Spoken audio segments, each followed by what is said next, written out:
Hello बच्चों, आपका हमारे यूट्यूब चैनल पर स्वागत है। अगर आपको फिजिक्स हार्ड लगता है तो आपके लिए हमारा यूट्यूब चैनल बहुत ही हेल्पफुल होगा। तो आज के वीडियो में हम पढ़ेंगे प्रतिरोध के बारे में। प्रतिरोध होता क्या है, प्रतिरोध किस पे डिपेंड करता है, प्रतिरोध को कैसे जोड़ते हैं, ठीक है, इन सब के बारे में पढ़ेंगे।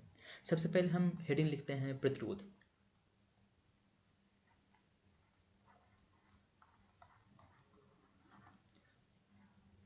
प्रतिरोध को इंग्लिश में बोलते हैं रेजिस्टेंस। अब समझो प्रतिरोध होता क्या है। जैसे कोई वायर है, कोई तार है, इसमें जब धारा फ्लो होगा, मतलब धारा एक साइड जब जाएगा तो धारा को कुछ रोकने वाले कारक होते हैं जिसे प्रतिरोध बोलते हैं। जैसे तुम अपने डेली लाइफ में समझो, जैसे तुम पढ़ रहे हो, ठीक है, कुछ दोस्त या फिर तुम्हारे अड़ोसी पड़ोसी तुम्हें चाहेंगे कि वो ना पढ़ें, ठीक है, तो वो तुम्हारे लिए क्या काम कर रहे हैं, प्रतिरोध का काम कर रहे हैं। ठीक वैसे ही सेम सेम तार में होता है। तार में क्या होता है, जब धारा बहता है तो उस धारा को रोकने के लिए कुछ कारक होते हैं जिसे क्या बोलते हैं, प्रतिरोध बोलते हैं। इसका हम डिफिनेशन लिखते हैं। जो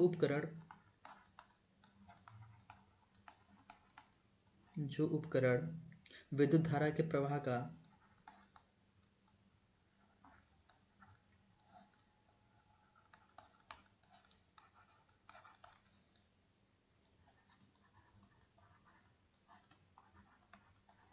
विरोध करता है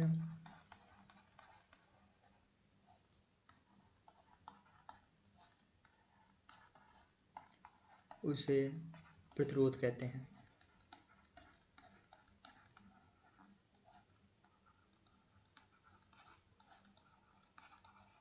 ठीक है, अब प्रतिरोध को आर से प्रदर्शित करते हैं। प्रतिरोध को कैपिटल आर से प्रदर्शित करते हैं। ठीक है, अब जैसे हर भौतिक राशि का एक मात्रक होता है, ठीक है, तो प्रतिरोध का जो मात्रक होता है वो होता है ओम। क्या होता है, ओम होता है। ठीक है, और ओम को ऐसे प्रदर्शित करते हैं। ठीक है, ये समझ में आएगी नहीं, प्रतिरोध क्या होता है। जैसे कोई वायर हो गया, उसमें जब करंट फ्लो होता है तो धारा को रोकने के लिए कुछ कारक होते हैं जिसे क्या बोलते हैं, प्रतिरोध बोलते हैं। प्रतिरोध को आर से प्रदर्शित करते हैं और इसका मात्रक ओम होता है।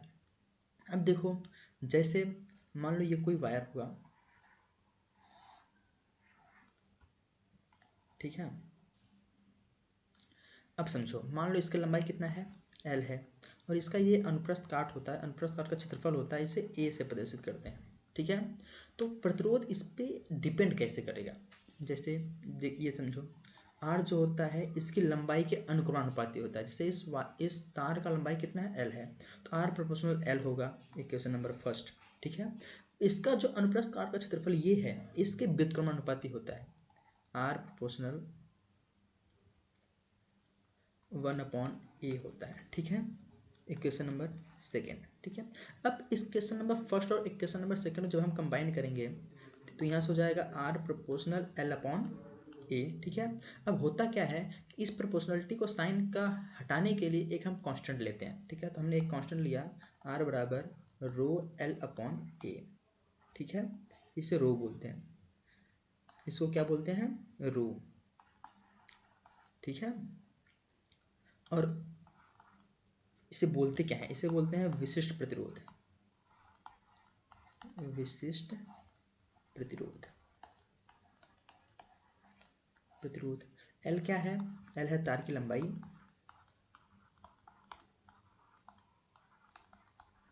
तार की लंबाई, ए क्या है, अनुप्रस्थ काट का क्षेत्रफल,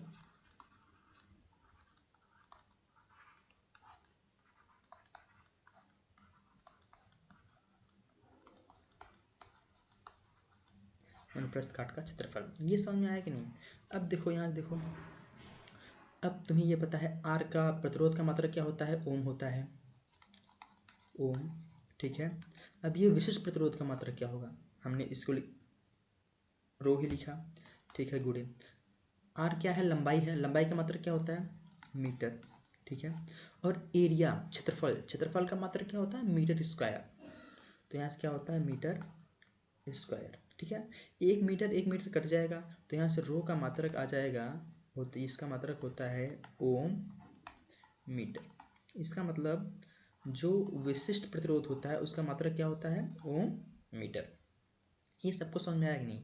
जैसे अब हम इस पे कुछ क्वेश्चंस लिख रहे हैं, जैसे ये देखो क्वेश्चंस लिख रहे हैं, यदि किसी तार की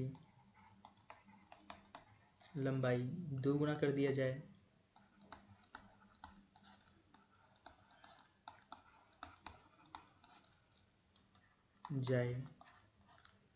तो उसका प्रतिरोध क्या होगा?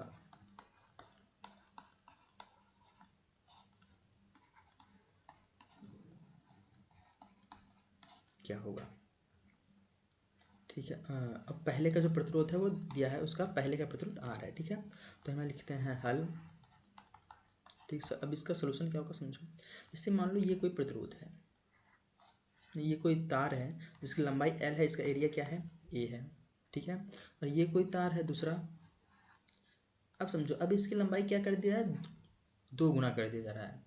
तो हमें एरिया, इसके क्षेत्रफल में क्या परिवर्तन हो रहा है वो हमें पता नहीं चल रहा, ठीक है। हमने यहाँ क्षेत्रफल मान लिया कितना, A डैश है। तो मेरी बात ध्यान समझना, ये जो पहले तार था अब तार है, दोनों को तुम लंबाई में 2 गुना कर दियो, लेकिन उसका जो आयतन है वो क्या है, सेम है। तो आयतन होता क्या है, आयतन बराबर होता है बेलन का आयतन, क्योंकि तार जो होता है वो बेलन टाइप में होता है। बेलन का आयतन बराबर होता है क्षेत्रफल, क्षेत्रफल गुणे लंबाई, ठीक है। अब पहले तार के लिए लिखेंगे तो A गुणे L, ठीक है। मान लो हमने यहाँ से लिख दिया V1, पहले तार का आयतन। अब दूसरे तार का आयतन क्या होगा, V2, वो कितना होगा, A डैश गुणे 2L। अब आयतन दोनों का बराबर होगा तो यहाँ से होगा V1 बराबर V2, ठीक है। अब देखो, तो यहाँ से हम लिखेंगे V1 की वैल्यू कितना है, A इंटू एल बराबर A डैश इंटू 2L, ठीक है। तो यहाँ से अगर हम A डैश की वैल्यू निकालें तो क्या A डैश की वैल्यू A गुणे L अपॉन 2L होगा, ठीक है। L L कैंसिल, कितना आ गया, A बटा 2 आ गया। ये सबको समझ में आया कि नहीं आता? अब आगे चलते हैं। देखो ये पहला जो वायर था, अगर मैं पहले वायर के लिए प्रतिरोध लिखूं, ठीक है, तो प्रतिरोध का फार्मूला होता है रो, क्या होता है, रो L अपॉन A, ठीक है। और दूसरे के लिए अगर मैं इस वायर के लिए लिखूं तो इस वायर के लिए हो जाएगा R dash is equal to rho 2L upon A dash, ठीक है।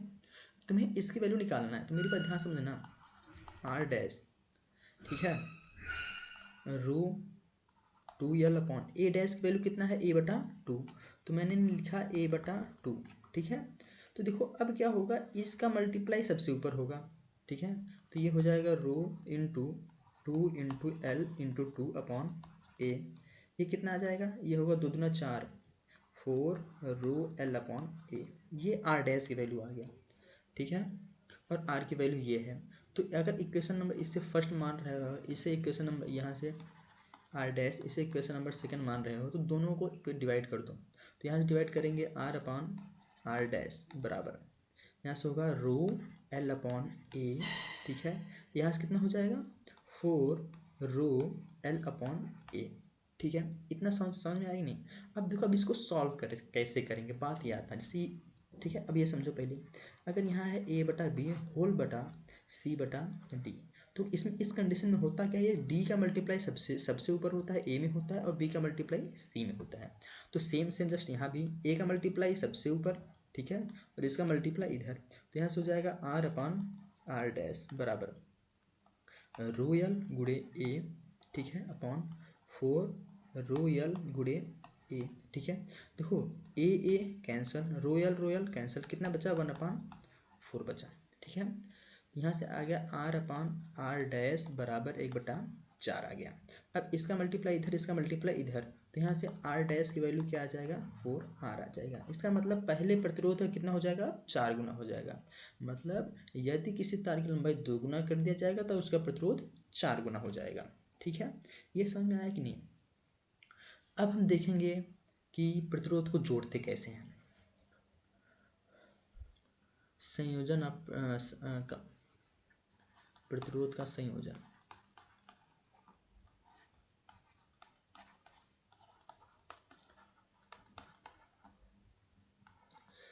ठीक है। इसको इसको इंग्लिश में बोलते हैं कॉम्बिनेशन ऑफ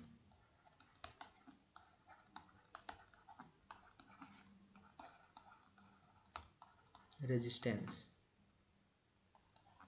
ठीक है। देखो ये दो टाइप का होता है, एक होता है श्रेणी क्रम, एक होता है समांतर क्रम। तो पहला हम देखते हैं श्रेणी क्रम। श्रेणी क्रम क्या होता है? श्रेणी क्रम समझने से पहले पहले ये समझो, प्रतिरोध जो होता है उसे ऐसे प्रदर्शित करते हैं, ठीक है। ये इसका एक पॉइंट हुआ, ये दूसरा पॉइंट हुआ, इसको आर से प्रदर्शित करते हैं। ये बात पहले मैं तुम लोगों को बता दिया हूँ। अब समझो, ठीक है। ये प्रतिरोध का पहला पॉइंट हुआ और ये दूसरा पॉइंट हुआ, ठीक है। श्रेणी क्रम किसे बोलते हैं? जैसे दो प्रतिरोध हो या दो से अधिक प्रतिरोध हो, तो पहले प्रतिरोध का दूसरा बिंदु दूसरे प्रतिरोध के पहले बिंदु से जुड़ा हो। जैसे मान लो ये दूसरा प्रतिरोध हो गया, ठीक है। तो इसका देखिए पहला बिंदु हुआ, ये दूसरा बिंदु हुआ। मैंने लिख दिया यहाँ पहला बिंदु और ये दूसरा बिंदु।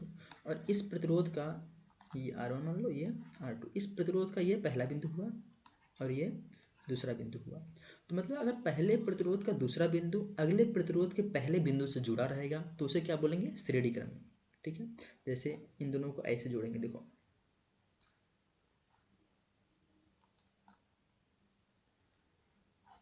ठीक है। ये R1 हुआ, ये R2 हुआ। देखो ये पहले प्रतिरोध का दूसरा बिंदु दूसरे प्रतिरोध के पहले बिंदु से जुड़ा है, तो इसे क्या बोलेंगे? श्रेणी क्रम। ये तो समझ में आएगा श्रेणी क्रम ये होता है। लेकिन अब इसका तुल्य प्रतिरोध कितना होता है? तो श्रेणी क्रम में जो तुल्य प्रतिरोध होता है उसे आर इक्विवेलेंट में लिख दे रहा हूँ। तो आर इक्विवेलेंट जो होता है वो होता है R1 प्लस R2। अगर मान लो ढेर सारे रहेंगे तो R3, ऐसे जैसे ढेर सारे रहेंगे, ठीक है। ये श्रेणी क्रम में हो गया। अगर मुझे समांतर क्रम देखना हो, ठीक है, दूसरा क्या है? समांतर क्रम। समांतर क्रम कैसे होता है? जैसे मैं तुमको बता दिया, मान लो ये पहला प्रतिरोध R1 है, दूसरा प्रतिरोध R2 है, ठीक है। इसमें क्या होगा? पहले प्रतिरोध का पहला बिंदु दूसरे प्रतिरोध के पहले बिंदु से जुड़ा होगा। जैसे ये देखो,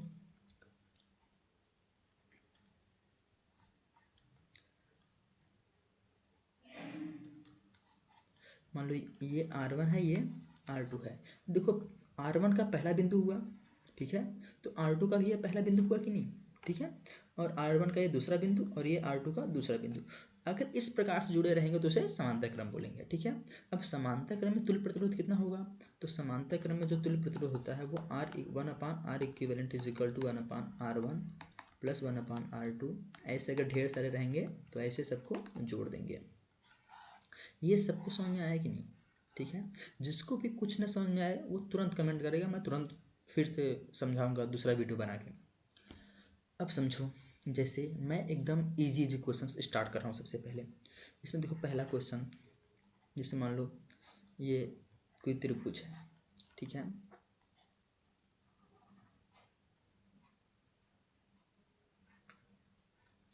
ये पॉइंट ए हुआ, ये पॉइंट बी हुआ, ये पॉइंट सी हुआ। ये प्रतिरोध आर, ये आर, ये भी आर। अब मान लो इसने बोल दिया, पहला क्वेश्चन क्या बोला है कि ए बी के बीच बीच तुल्य प्रतिरोध।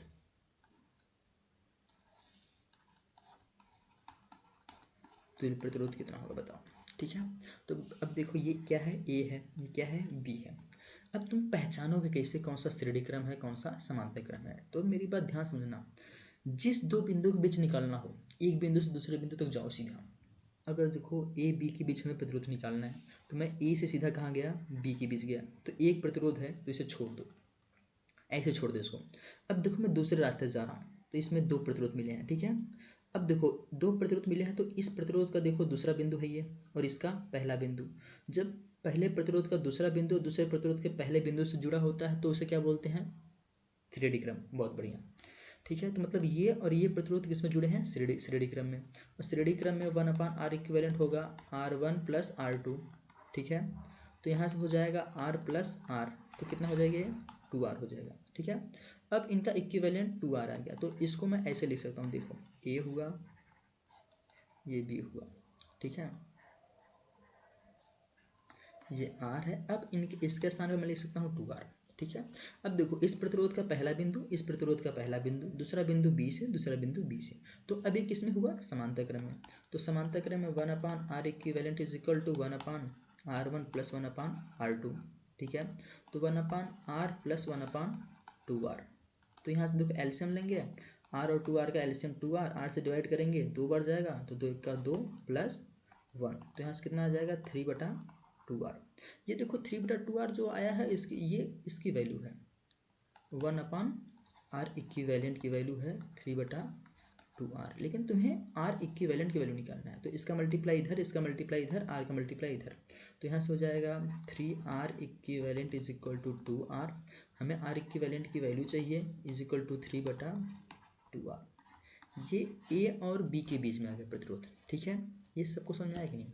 चलो दूसरा देखते हैं। दूसरा देखो, ये पॉइंट ए हुआ, ये बी हुआ, ये सी,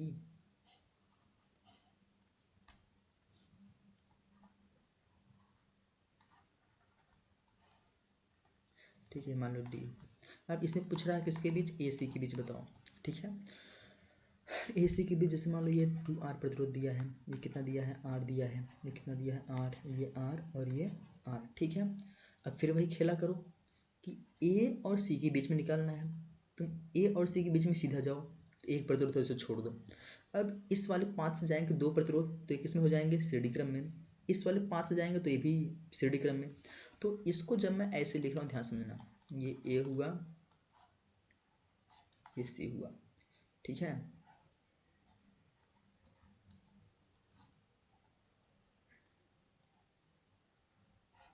ठीक है, अब इन दोनों को आर आर श्रेणी क्रम में, तो श्रेणी क्रम में क्या होता है R1 प्लस R2। ठीक है, तो यहाँ से हो जाएगा r प्लस आर बराबर कितना आ जाएगा 2r। वैसे ये भी 2r होगा, तो यहाँ से होगा 2r और ये भी 2r और ये भी 2r। अब देखो इस प्रतिरोध का पहला बिंदु इससे, इस प्रतिरोध का पहला बिंदु यहाँ, इस प्रतिरोध का पहला बिंदु यहाँ, इसका मतलब ये किस में होगा, समांतर क्रम में। तो समांतर क्रम है, हमें पता है 1/r इज इक्वल टू होता है 1/r1 plus 1/r2 plus 1/r3। तो यहाँ से हो जाएगा 1/2r plus 1/2r plus 1/2r। ठीक है, एलसीएम लेंगे, कितना हो जाएगा 2r, 1 प्लस 1 प्लस 1 कितना आ गया 3/2r, 1/r इक्विवेलेंट। तो यहाँ से r इक्विवेलेंट की वैल्यू आ जाएगा 2r/3। ठीक है, ये सब समझ में आया कि नहीं। अब जैसे एक क्वेश्चन समझो, एक क्वेश्चन ये है, कोई पॉइंट ए है, ठीक है, ये पॉइंट बी है, ये बी है, ये ओ है,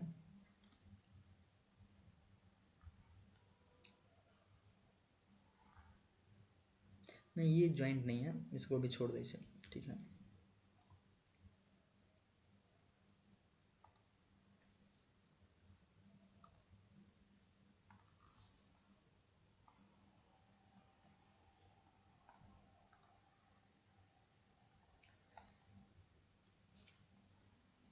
अब देखो ये ऐसे जॉइंट है और यहाँ से एक प्रतिरोध और है,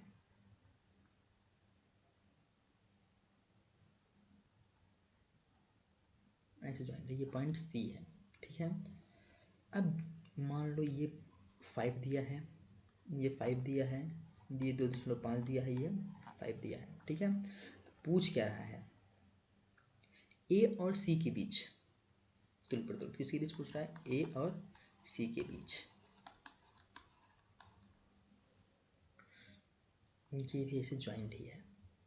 ठीक है, अब समझो ए और सी के बीच निकालना है, तो मेरी बात ध्यान समझना, ये यहाँ से देखो पहले, ये देखो मैं एक पॉइंट ये बनाया, एक पॉइंट ये बनाया, एक पॉइंट ये ए है, ये बी है, ये ओ है।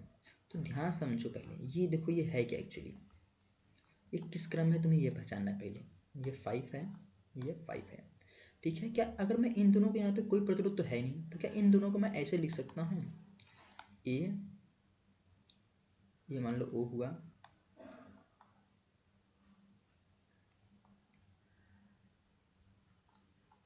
ये सीधा है,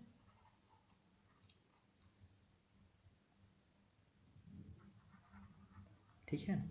ये देखो, ये इस, तुम ऐसे भी समझ सकते हो, इस प्रतिरोध का पहला बिंदु यहाँ है, इस प्रतिरोध का पहला बिंदु यहाँ है, दूसरा बिंदु यहाँ, दूसरा बिंदु यहाँ, दूसरा बिंदु सेम पॉइंट्स जुड़ा हुआ है, तो ये किस क्रम में हो जाएंगे, समांतर क्रम में हो जाएंगे, ठीक है। तो 1/r equivalent is equal to 1/5 plus 1/5, यहाँ से कितना आ जाएगा, r equivalent is equal to आ जाएगा, एलसीएम 5 हो जाएगा, 1+1, ठीक है। यहाँ से कितना आ जाएगा तुम्हारा, यहाँ से आ जाएगा 1/r equivalent is equal to 2/5, तो यहाँ से r इक्विवेलेंट आ जाएगा तुम्हारा 5/2 इज इक्वल टू कितना, 2.5 ओम, ठीक है। ये समझ में आया कि नहीं, ठीक है। अब देखो मैं इसको फिर से बना रहा हूँ,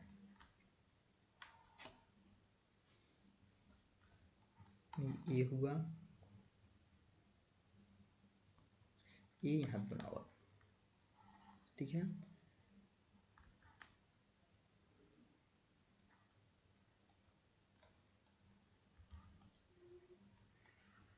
यहाँ पे एक प्रतिरोध है,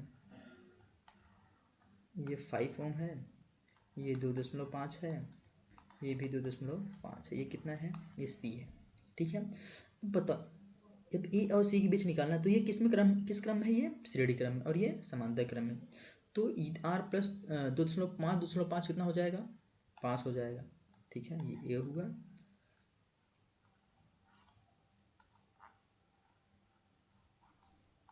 ये कितना हो गया, ये 5 हुआ और ये 5 हुआ। अब ये किस क्रम में हो गए, समांतर क्रम में, फिर यहाँ से वही लगाएंगे, 1/r equivalent is equal to 1/5 plus 1/5, LCM कितना हो गया, 5, 1+1 कितना आ गया, 2/5, 2/5 में यहाँ से इज इक्वल टू हो जाएगा 1/r इक्विवेलेंट, तो r इक्विवेलेंट कितना हो जाएगा, 5/2, तो r इक्विवेलेंट कितना आ गया, 2.5, ये तुम्हारा फाइनल रिजल्ट हुआ। फाइनल रिजल्ट कितना हुआ, आर इक्विवेलेंट की वैल्यू 2.5 ओम, ठीक है। फिर समझो, तुम्हें किसके बीच प्रतिरोध निकालना था, ए और सी के बीच निकालना था, ठीक है। तो हमें ध्यान से देखो ये प्रतिरोध और ये प्रतिरोध, ठीक है। इस प्रतिरोध का पहला बिंदु इससे, इस प्रतिरोध का पहला बिंदु ये, दूसरा बिंदु बी पे जुड़ा है, लेकिन देखो ये सेम पॉइंट जुड़े हुए हैं, इसका मतलब ये इन दोनों का दूसरा बिंदु सेम पॉइंट जुड़े हुआ है, इसका मतलब ये किस क्रम में हो गया, समांतर क्रम में। समांतर क्रम निकालने के बाद 2.5 आ गया, मतलब यहाँ पे 2.5 और यहाँ पे 2.5, तो ये किस में हो जाएंगे, श्रेणी क्रम में। ये श्रेणी क्रम 2.5 2.5 5 हो गया, और यह समांतर क्रम, फाइनल आंसर आ गया 2.5 ओम। जैसे कुछ सवाल और लगाते हैं, जैसे देखो,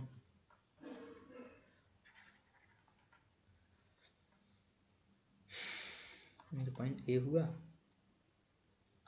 ये बी हुआ,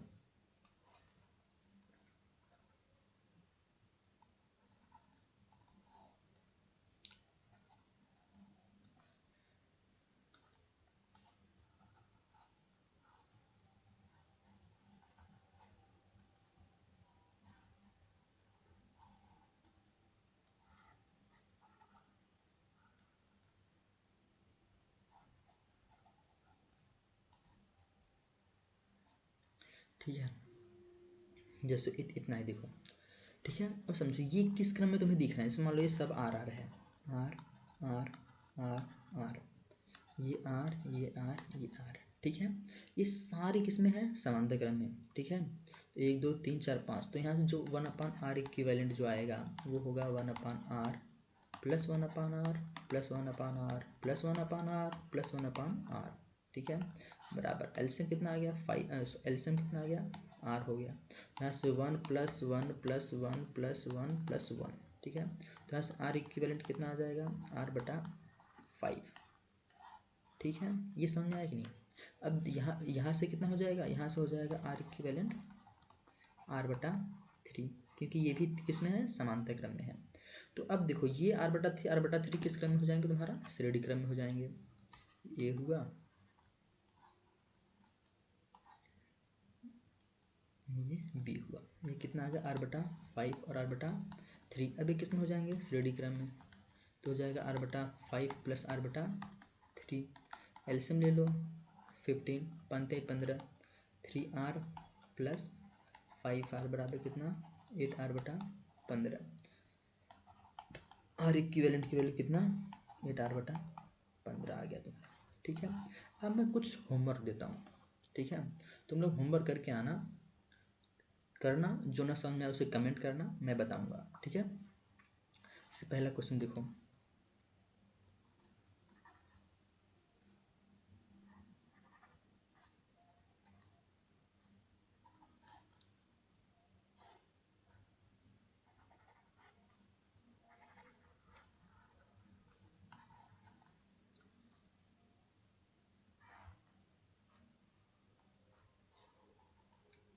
सब आर आर के हैं, ए बी के बीच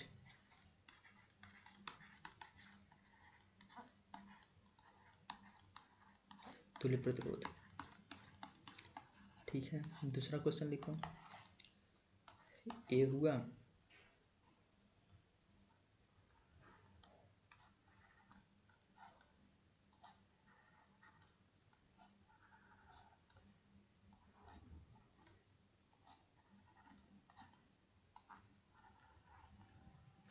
ये बी हुआ, इसके बीच तुल्य प्रतिरोध बताना है। इसकी भी वैल्यू आर, इसकी भी वैल्यू आर, इसकी भी वैल्यू आर, इसकी भी वैल्यू आर, इसकी भी वैल्यू आर, इसकी भी वैल्यू आर, इसकी भी वैल्यू आर। ठीक है, ये क्वेश्चन तुम लोग करो, फिर सॉल्व करके अगर लगा ले रहे हो तो आंसर इसका कमेंट करना, अगर नहीं लगा पा रहे हो फिर भी आंसर कमेंट करना, मैं बताऊँगा दूसरा वीडियो बना के। ठीक है, तो वीडियो देखने के लिए थैंक यू, और मिलते हैं अगले वीडियो में।